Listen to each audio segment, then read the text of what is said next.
Salut tout le monde, j'espère que vous allez bien, je suis super content aujourd'hui de vous retrouver pour cette nouvelle vidéo. Je suis vraiment super content aujourd'hui de vous retrouver parce qu'on reprend les vidéos à l'ancienne, c'est-à-dire développer des univers cinématographiques. C'est vraiment des vidéos, j'en faisais plein avant et j'aimais vraiment faire ça. Malheureusement des univers cinématographiques, il n'y en a pas énormément et donc je suis vite tombé à court de vidéos. J'en ai trouvé un à vous parler aujourd'hui et je ferai dans quelques semaines aussi un autre sur le Seigneur des Anneaux et le Hobbit parce que j'ai supprimé l'ancienne vidéo où je vous parlais de cet univers parce que la vidéo ne me satisfaisait plus, donc je vais la refaire. Mais peu importe, aujourd'hui on se retrouve pour une vidéo qui va parler d'un univers cinématographique qu'on n'a pas encore vu sur la chaîne. L'univers cinématographique Conjuring, comme son nom l'indique, est un univers cinématographique se concentrant sur la saga d'horreur Conjuring et ses différents spin-offs. Comme pour pratiquement tous les autres univers cinématographiques qui existent dans le monde du cinéma, d'ailleurs n'hésitez pas à aller voir toutes mes vidéos que j'ai fait sur ces fameux univers, je vous mets la playlist en fiche.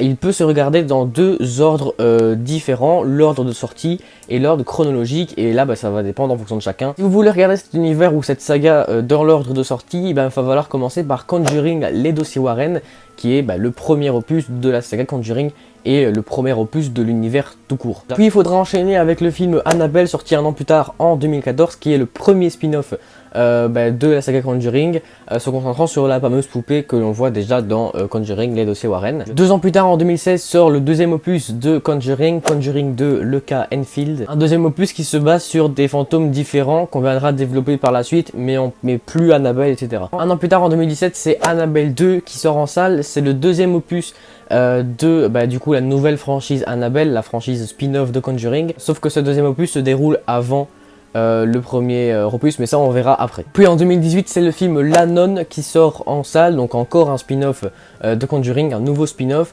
qui se concentre sur le démon Valak et sur le fantôme de la nonne déjà présente dans Conjuring 2, le cas Enfield. Un an plus tard, en 2019, cette fois c'est le film La Malédiction de la Dame Blanche qui sort au cinéma. Encore un spin-off de la saga Conjuring, mais qui ne se concentre pas du tout sur un fantôme qu'on a déjà vu.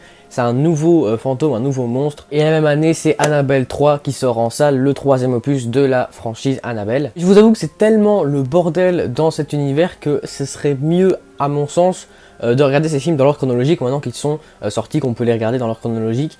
C'est mieux. Après vous faites comme vous voulez, mais si vous voulez les regarder dans l'ordre chronologique, je vous le donne maintenant. Le premier film à regarder de l'univers Conjuring dans l'ordre chronologique, c'est le film La Nonne. Ce film se déroulant avant les événements de tous les autres films de la saga, à savoir en 1952. Puis c'est au tour de Annabelle 2. Alors comme je vous l'ai dit tantôt, ce film se déroule avant Annabelle 1 en termes de chronologie, et il se déroule en 1955, soit 3 ans après La Nonne, mais avant les autres films. La fin de Annabelle 2 étant en lien avec le début de Annabelle 1, c'est logiquement Annabelle 1 qu'il faut regarder après. Annabelle 1 se déroule en 1967, soit 12 ans après Annabelle 2. À partir de ce moment-là, vous pouvez enfin rentrer dans le vif du sujet avec la saga Conjuring.